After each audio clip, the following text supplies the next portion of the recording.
Good afternoon and welcome to this week's reading.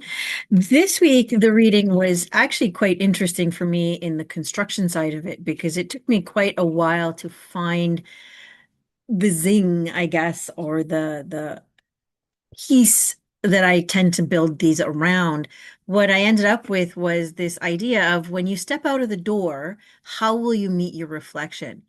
And most of the time when I do these spreads, I try to keep them open and I try to keep them as unbiased and non-judgmental as possible, as well as I try to avoid being very teachery, right, or preachy in any way, and just kind of leave them as open reflections. A lot of inviting in curiosity and having you look at different things. This one started off a little bit different though, because what I realized is I think there is a bit of a teachy moment in the theme of today's spread. And so what I have here is like, so I love language, right? And I know there's a lot of words I misuse, and a lot of times I've been doing a lot of epidemiology, I think, word study, really, and understanding what words mean and everything. And with the theme of this week's spread, that actually became something that's a core about what this whole reading this week is going to be about. I'm not going to get into too much history of words, but the one that I wanted to look at today is the word authenticity. So the reason I went to that is because, by definition, right, authenticity is the quality of being real, genuine, or true to oneself. And you hear the term authenticity all over the place, right? Like people are saying, be authentically you. And, but it comes with this idea that there's a judgment outside that tells you how to be authentic, right? Oh, that person seems to be really, really authentic. Or I think that this program has like a lot of authentic elements to it. But the thing is we are the only ones that have the capacity to say if we are being authentic or if we are being true to who we are. And so to me, that means that, you know, authenticity is personally determined. So no one can come up to you and tell you how inauthentic you are because you're the only one that knows where your authenticity lies. And so with that, like I started to think, okay, so if authenticity is based on our reading of our actions and what we're doing, then why do people tell us whether we're authentic or whether we're inauthentic? And what I realized is that that's where the misuse of language comes from, right? Is people are what they're commenting on is less about our authenticity, right? Because that's why it's our authenticity.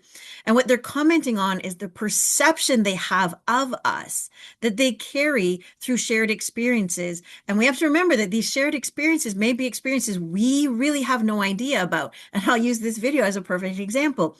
I have no idea who watches it, how they receive it, and how they see me. All I can do is be as authentic as I can when I record these videos and I put them out there. So then I started thinking, okay, so when we're truly authentic, this might be one of the reasons why when people call us out, when they recognize something within us, and when we go, I don't know what you're talking about. I just do what I do. This is just me. That is a really sometimes a really good telltale that we are being authentic, because when we're authentic, a lot of times there's no effort in what we're doing, right? Right? Like we're putting who we are out there and we're doing things and people are seeing it, but we're not necessarily out there with a sign and a banner saying, here I am, see me. And I always find it funny because one of the things that came to mind when I was creating this spread is you have people out there that are like, look at my wall of degrees, look at all of my years of experience. And somebody will come up and say, hey man, you really dress well. And you're like going, this old thing, right? What about all of my degrees? What about all of my experience? And so we're never the ones really that can say what is it about us that's going to attract other people or repel other people. We just need to know that what we're asked to do is go so that we feel that, alignment within us. And, you know, the other thing about authenticity is only I know who I am, and only I know if what I do goes with who I am, or if it's an effort, if it's something really difficult that makes me go against who I am.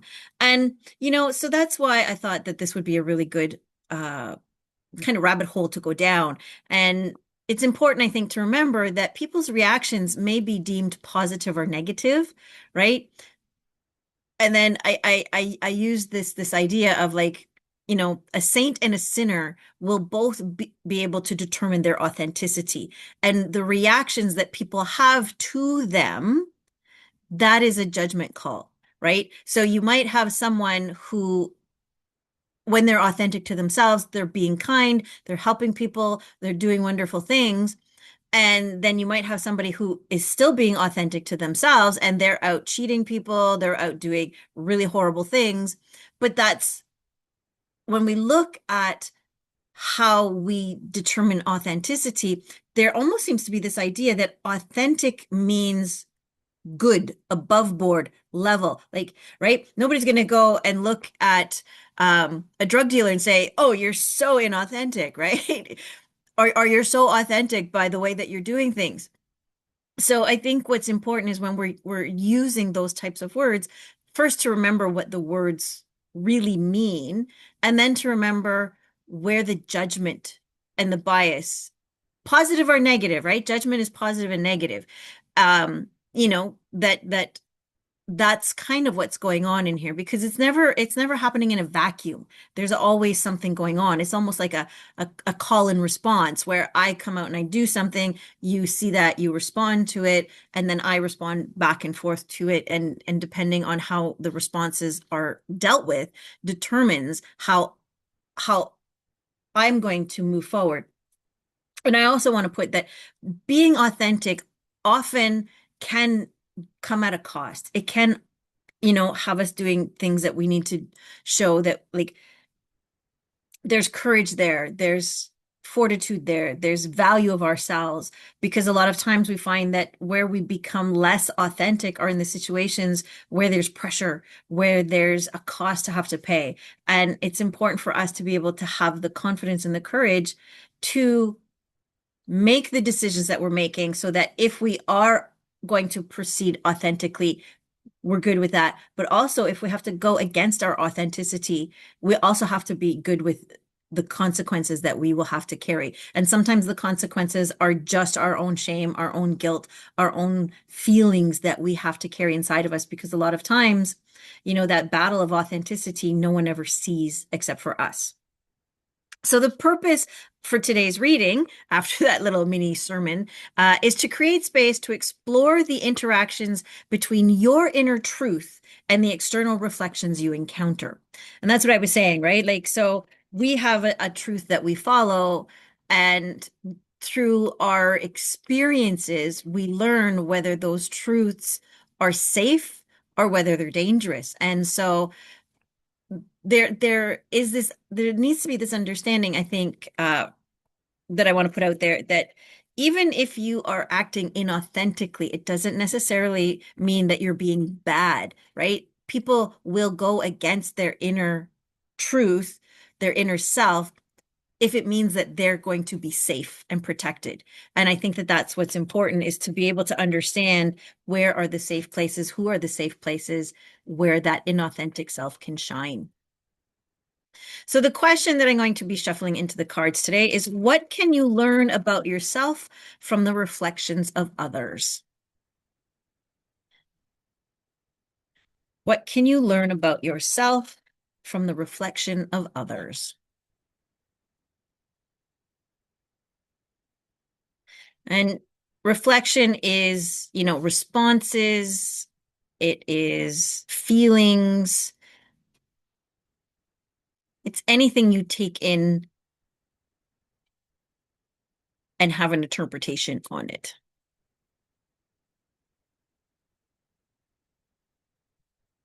Pick our cards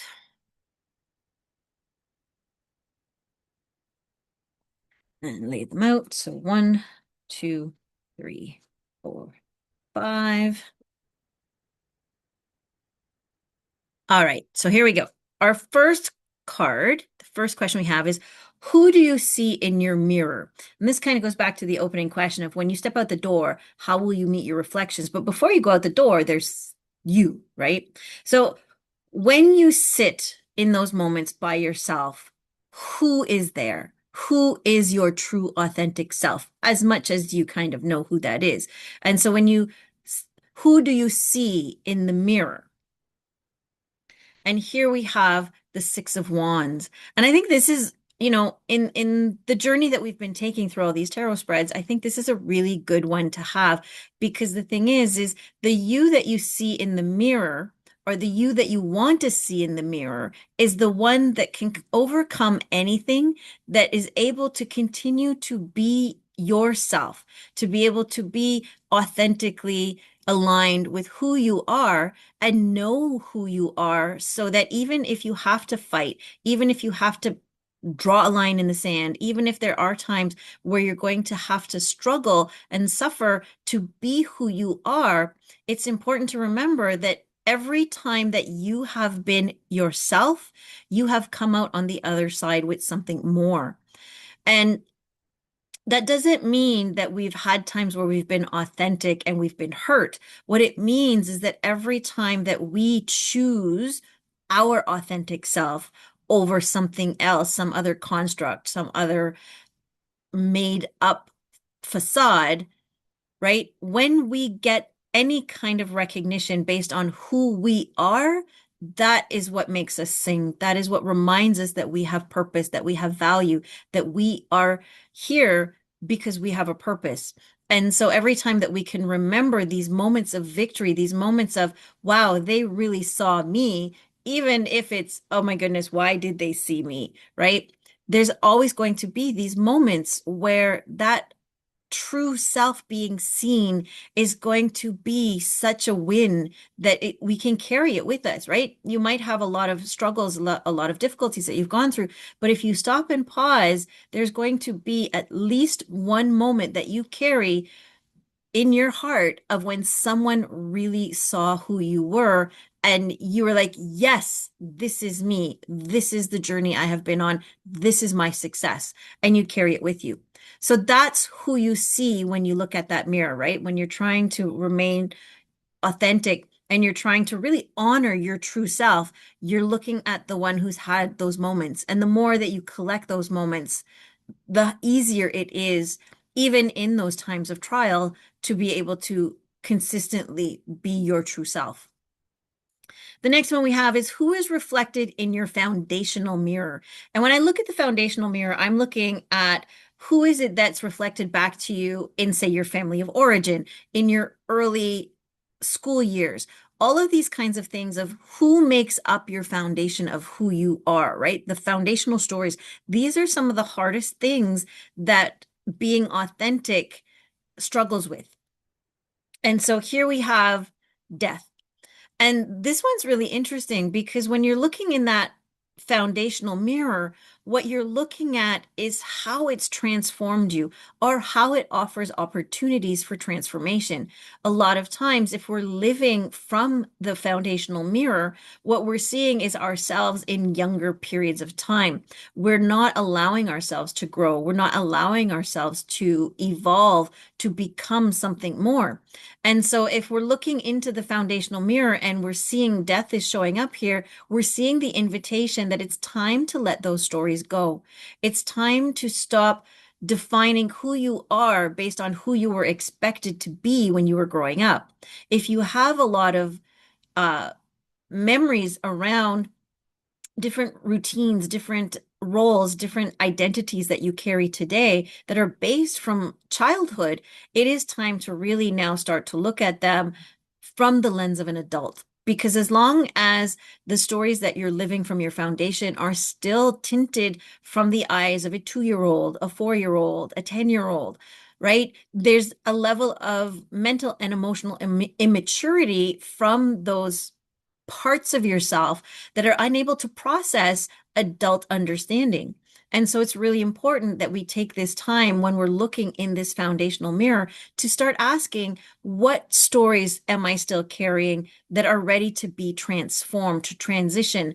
And the one thing I want to add too is these stories are asking to be changed, right? They're not asking to be thrown away. They're not asking even necessarily to be rewritten. What they're asking you to understand is there was something within the story that had nutrition in it, that was played a role, that was something that was supportive, and it had something really good at some point. And so keeping that core element of it, how is that going to transform into the same role that it played originally, but now is actually more productive and serves a better purpose for you in being who you truly are meant to be? Next, we go into a bit of a different direction with this one. So this one asks, what helps you choose when your inner truth is tested or comes at a cost? And these are the places where I was talking about that, we'll be challenged and we might have some difficulties because following our inner truth can mean that there's going to be a cost to it at the end. We could lose a relationship. We could lose a job. We might have to move. Who knows what it is, right? There's something, we might have to shed an old identity. The thing is if shedding all of those older things means we are more who we are and we feel more who we are, then that's what we're being asked is, how do you choose? What helps you choose? And also, when your inner truth is tested, right? Like there's times where we are so overwhelmed with fear that we're willing to betray ourselves in order to save ourselves, which is kind of ironic. But it's just one of those things that we've all faced them, right? None of us can say that we've reached this point in our lives and we've never, stabbed ourselves in the back. We've never betrayed ourselves. We've never lied to ourselves, right? It's just, it all depends on, in the situation you're in, which emotion, which identity, which truth is the one that seems to hold the most sway. And so here we have the King of Swords. And this is interesting to have the King of Swords in what helps you choose, because what helps you choose from the King of Swords perspective is the truth in the clarity of the story that you're saying. And what that means is the King of Swords has been through a lot, and he has the capacity to cut away all of the things that make no sense, that confuse the situation. And he can do it in a way that it's swords to me, they will always cause some bit of harm, right? But he will do it in the way that will cause harm that is healthy, in the sense of, I like to think of, the swords as almost like surgery, right? Most people will not willingly go in and say, okay, cut me open. But if it means that having surgery will alleviate some kind of problem, will save their lives, will do something to help them, then they will do it, right? And this is what the King of Swords is saying is, you know, the best way for you to understand what you're going to do under pressure and how you're going to, you know, make the decisions for yourself is to really put yourself in the moment of where you are now, without the emotional sway, without the old stories kind of keeping you there, to be able to sit and really clearly look at the situation and to understand that when you're listening to the story you're telling about the choice you want to make, that you will be able to identify when it's coming from, when it's coming from fear, when it's coming from grief, when it's coming from your higher self. There are different tonalities in these voices, even if they're in your head, for you to be able to understand them. And the King of Swords knows very well the voices of his internal counsel. And so to be able to take the time to build a very healthy, reliable, and strong inner counsel, that is what's going to help you when you're under pressure to have to make decisions. Next, we ask, who is reflected in your collective mirror? So we had the foundational mirror, which was all the, growing up and the foundational times of our lives. Now the collective mirror is when we step outside of our door. This is where we are now going to walk out that door. And it's the communities that we live in. It's the neighborhoods that we live in. It's even the global community that we live in. This is all about, who do you see when you look into that bigger collectiveness mirror. And here we have the Wheel of Fortune. So the Wheel of Fortune is saying that when you look in that mirror, what you see is, in this sense, I kind of see the wheel as representing this giant clockwork machine, right? So when you look in that, you see you as the cog in that machine and how you fit, right? And when you're looking in that collective mirror, are you fitting into the spot that allows the whole system to spin and turn? And I want to be very clear when I'm talking about this. I'm not talking like, do you conform to the system? What I'm saying is that you have a role to play in the cosmic system. And right now, I think that most of our systems are very out of balance. They are very, gummy. They're very sticky. And are you willing to take yourself out of that broken system and with confidence place yourself into the cosmic or the galactic system that is really what everything's aligning itself into, where there's more harmony, there's more peace, there's more smoothness, right? And it's, where is that cog that is you? Where is it fitting in? And in what communities, what groups are you allowing yourself to be put into? So, for instance, are you allowing yourself to be a cog in a group that goes against your beliefs? Are you allowing your foundational, right? Like, so are you allowing your foundational time to determine what groups that you're part of? Are you afraid of leaving groups because of what might happen? And do you worry about how you're going to fit snugly or out of sync or however it is in other groups? And so this is all about just making sure things are moving in a way that feels harmonious for you. And the best way you can do that is asking yourself, where are you situated? So if you're looking in that mirror and you're seeing yourself as a cog, what system are you in? What system do you fit with? What system do you need to leave? These are things that are being asked. And the final question we have is, who may be emerging in your mirror now? So after you've interacted with all of those different elements, right? We started off with this being the you, being finding the victories and collecting the victories that you get as your authentic self, and then looking at the advice to transform, the advice to take ownership over the stories, and then the advice to look at what systems you're involved in. Now, who can emerge? And here we have the Queen of Wands. And this one's interesting because with the Queen of Wands, she's coming out full of fire and passion. She's ready to say, you know what? This is me. This is who I am.